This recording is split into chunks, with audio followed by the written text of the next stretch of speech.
Let's starts now. The world's weakest hunter. In a world where the strong devour the weak, being at the bottom of the food chain is a death sentence, while others walk through the magical gates to find fame, riches, and godlike power, one man enters them just to pay for his mother's hospital breath. They call him the world's weakest hunter, a man who breaks his ribs fighting a single goblin. But today, deep within a hidden chamber that doesn't exist on any map, the rules of the universe are about to be rewritten. The weakest is about to face a god, and the price of survival is everything. This is the beginning of the end of the world as we know it. Scene 1. The cold breath of reality. The morning air in Seoul was a biting, frost-laden mist that seemed to cling to the skin like a shroud. Outside the designated rank D gate, a crowd of hunters had gathered, their breath visible in short, ragged puffs. These were the modern-day gladiators, men and women awakened with magical abilities to protect humanity from the horrors lurking within the cracks of reality. Among the armored warriors and confident mages stood a young man who looked entirely out of place. Sung Jin-Woo was lean, almost frail, dressed in a simple green hoodie that offered little protection against the cold or the monsters. While others carried enchanted claymores or glowing staffs, Jin-Woo gripped a cheap, mass-produced short knife that he had bought for a few hundred won. Hey, look who it is, a veteran hunter chuckled, nudging his partner. The world's weakest is here. I guess we don't have to worry about getting hurt today. The monsters will be too busy laughing at him. Jin-Woo kept his gaze fixed on the asphalt. He didn't have the luxury of pride.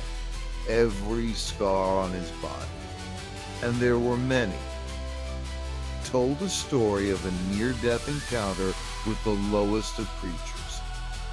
In the hunter hierarchy, he was an E rank, the absolute lowest. His mana levels were barely higher than those of an ordinary human. But the hospital bills for his mother, suffering from eternal slumber, and the tuition for his younger sister, Jina, didn't care about his rank. Nimer, son, you're looking as beat up as ever. A cheerful yet concerned voice broke through his thoughts. It was Lee Juhee, a B-rank healer. Despite her high rank, she often volunteered for low-level raids because she was too kind-hearted for the brutal world of high-rank hunting. I'm fine, Juhee. Just a few scratches from the last one, Jin-Woo replied, trying to hide the tremor in his hands. You're going to get yourself killed, she whispered, her eyes softening with pity. Why do you keep doing this? Jin-Woo looked at the shimmering blue vortex of the gate. Because I have to. Someone has to. The raid leader, Song Ki-yo, a man in his late 50s with the sharp eyes of a hawk, stepped forward. Listen up. This is a rank D dungeon. It should be a walk in the park, but don't get caught. Follow the formation, protect the healers, and we all get paid. Let's move out. As Jin-Woo stepped through the portal, the world shifted. The sunlight of Seoul was replaced by the damp, suffocating darkness of the cavern. The smell of ozone and rotting earth filled his lungs. He didn't know it yet, but this was the last time he would ever walk into a dungeon as a weakling. Scene 2, the hidden path. The raid proceeded with a deceptive ease. Song Ki-yo led the front with his fire magic, incinerating the occasional cave insect or stone golem that dared to cross their path. For the high rankers, it was a routine job. For Jin-Woo, it was a desperate struggle for survival. During a minor skirmish with a stray goblin, Jin-Woo lunged forward. His knife found the creature's chest, but the goblin's jagged, rusty blade caught Jin-Woo's thigh. He stumbled, the searing pain radiating through his leg. "Damn it!" he hissed, collapsing against the damp wall. Ju-hee was by his side in an instant, her hands glowing with a soft azure light. "I told you! You're too reckless for someone with your constitution. I killed it, didn't I?" Jin-Woo panted, watching the mana crystal drop from the goblin's dissolving body. It was a tiny, low-grade crystal, barely worth enough for a meal, but to him, it was a victory. An hour later, the group reached what they thought was the boss room. The boss, a standard cave ogre, was dispatched in minutes. The hunters began to cheer, collecting their loot and preparing to exit. However, a scout near the back of the chamber shouted, "Hey! There's a hidden tunnel back here. It looks like a double dungeon." The atmosphere changed instantly. Double dungeons were legendary. Rare anomalies were a second, much harder dungeon was hidden inside a lower ranked one. They promised incredible treasures, but the mortality rate was staggering. "We should vote." Song Kayul said, his face etched with a rare moment of indecision. "6 of us want to go in, 6 want to go back. It's up to you, Jin-Woo. You're the tiebreaker." Jin-Woo looked at his bloodied hands. He thought of the empty fridge at home, the unpaid bills, and the sheer helplessness of his life. He felt a surge of desperation, a hunger for something more than just scraps. "Let's go," he said, his voice steady for the first time. "Let's see what's inside." They followed a long, winding corridor that seemed to descend deep into the bowels of the earth. The further they went, the heavier the air became. The walls were no longer rough stone. They were perfectly carved blocks of obsidian, etched with silver runes that pulsed with a faint, heartbeat-like rhythm. The sense of dread was so thick it felt like walking through water. Scene 3. The Hall of the Cartenon Temple. The corridor ended at a pair of gargantuan stone doors. They were at least 30 feet high, decorated with relief carvings of angels and demons locked in eternal combat. Without anyone touching them, the doors groaned open, revealing a chamber that defied all logic. It was a cathedral, a massive, circular hall of such scale that the ceiling was lost in a thick, artificial fog. Hundreds of blue flames flickered to life in wall-mounted braziers, illuminating the space in a ghostly, monochromatic light. But it wasn't the architecture that froze the hunter's blood. It was the statues. Lined up along the perimeter were dozens of colossal stone figures. Some were warriors with swords the size of trees. Others were musicians holding harps and flutes made of cold marble. At the far end of the room, sitting on a throne that looked like a mountain, was the king. The seated statue was so massive it made the hunters look like ants. Its face was carved with a serene, terrifyingly perfect expression. Its hands rested on its knees, and its eyes, dull, gray stone, stared into nothingness. This isn't a rank D dungeon," one hunter whispered, his voice cracking. "This shouldn't exist." In the center of the room stood a stone pedestal with a tablet. Song Kiyol approached it, his footsteps echoing like gunshots in the silence. He read the inscription aloud, his voice trembling.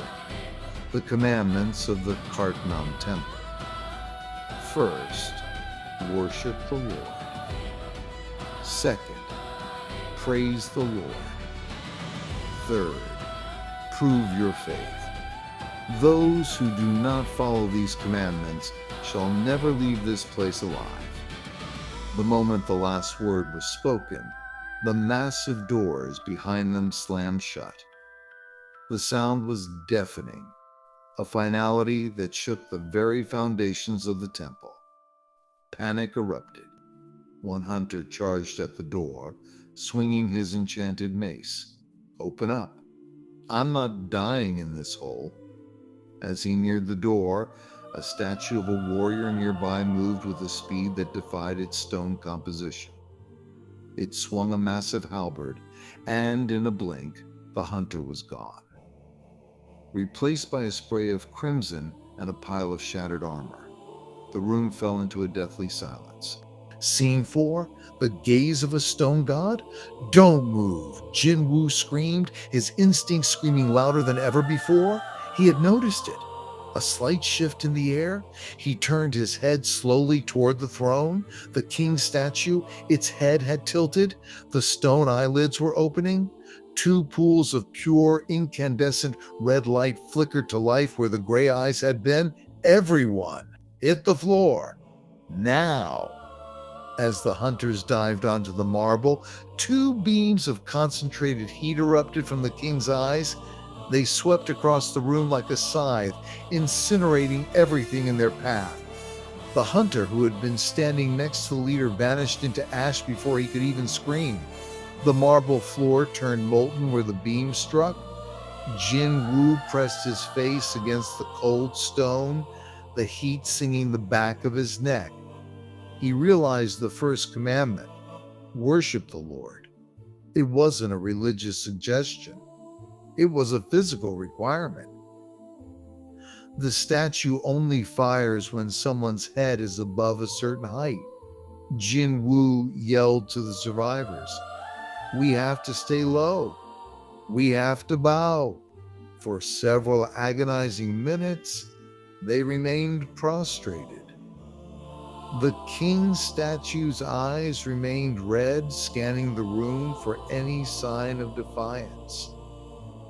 The smell of ozone and burnt flesh was overwhelming. One of the hunters began to sob quietly, a sound of pure, unadulterated terror. "We have to move," Song Kyo whispered from a few feet away. "We can't stay like this forever." "Look at the king," Jin-Woo said, his voice strained. "He's not just sitting there anymore.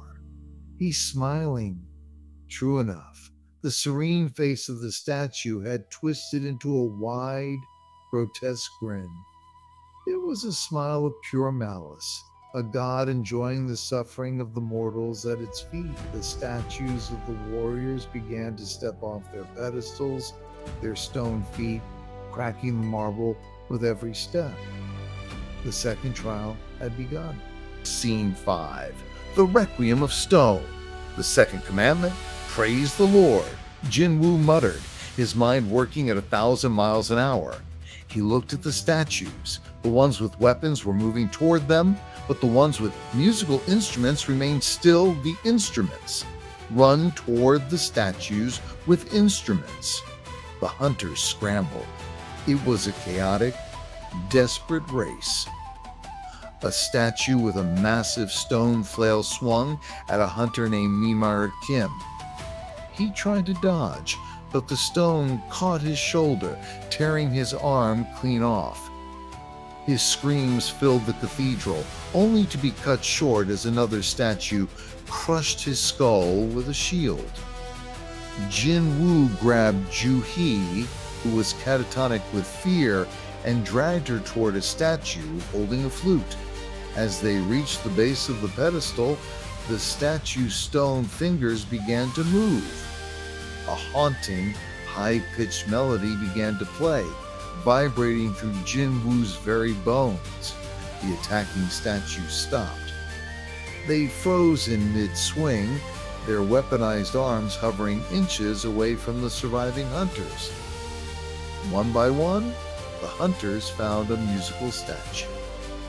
The cathedral was now filled with the discordant, terrifying orchestra of stone flutes, harps, and drums. Is it over? Ju-hee panted, her eyes wide and glassy. No, Jin-Woo said, looking at the center of the room. An altar had emerged from the floor, surrounded by 6 pillars of blue fire, the third commandment.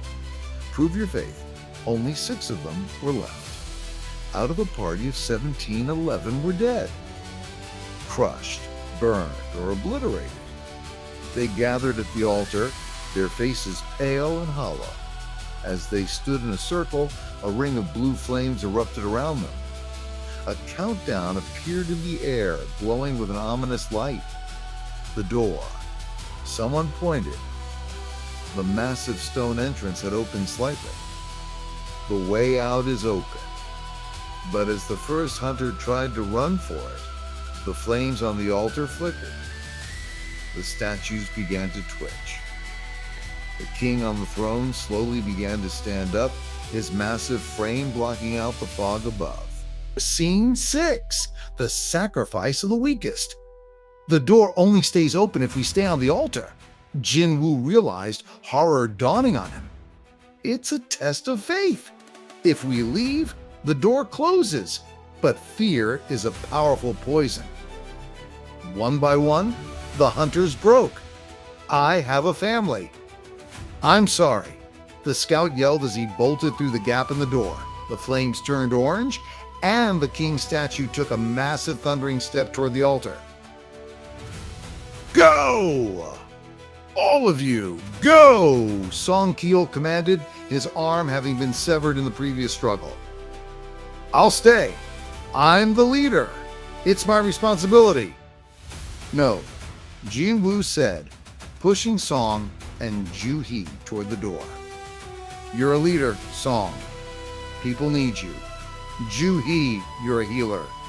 You save lives. I'm just an E rank. My life is worth the least here. With a roar of grief, Song grabbed the trembling Ju-hee and sprinted for the exit. As they crossed the threshold, the stone door slammed shut for the final time. Sung Jin-Woo stood alone in the center of the Cartenon Temple. The music had stopped. The only sound was the heavy, rhythmic thud of the king statue's footsteps as it approached the altar. The stone god looked down at him, its shadow covering Jin-Woo entirely. Jin-Woo looked up, his small knife held in a trembling hand. He was terrified. He wanted to scream, to cry, to beg for his life. But as the king raised its gargantuan foot to crush him, a strange calm washed over him. He had spent his whole life being stepped on.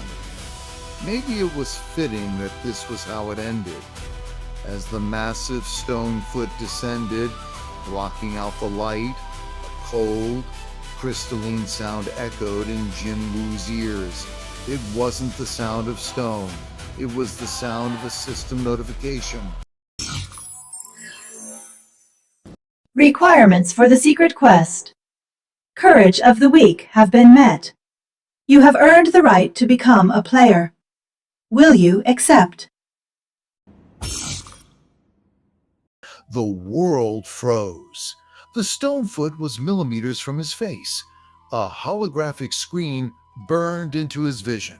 End of Episode 1.